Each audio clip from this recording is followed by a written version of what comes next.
Let me remind you of something very important. On June 25th, 2025 last year, the Gen Zs went to the streets, and they went there to call out on bad leadership. The finance bill that was set to raise the cost of living from the already squeezed people's payslips. They went to the streets peacefully. Most of us, we know, we had the footage, and there was a lot of evidence on how the first few days of the protest started. It was peaceful. All they had was smartphones, the Kenyan flags, water bottles, things like that. But they were met with crazy police brutality. They were met with batons. They were met with live bullets. It was wild because the peaceful protest that was meant to bring about change was infiltrated by both the police and the goons who were protected by the police.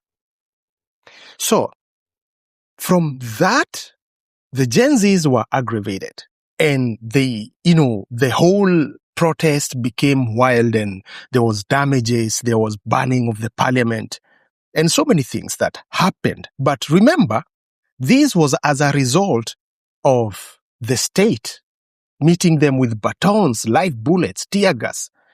The president went on national television, and made a state conference and called these Gen Zs criminals. Kenya experienced an unprecedented attack on its democracy, rule of law, and the integrity of its constitutional institutions. An otherwise legitimate expression of the fundamental rights and freedoms of assembly, demonstration, picketing, and petitioning of public authorities by a section of law-abiding citizens of the Republic of Kenya was infiltrated and hijacked by a group of organized criminals. Was that why you said there are criminals and people involved in treason? Of course there were criminals involved.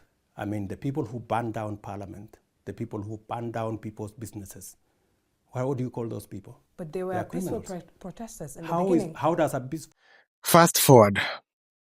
The Gen Zs who were criminal then, and we all know that the only thing that we as the people wanted was justice, was accountability, was the dropping of the finance bill that was to strike up the cost of living from the people who are already struggling, right?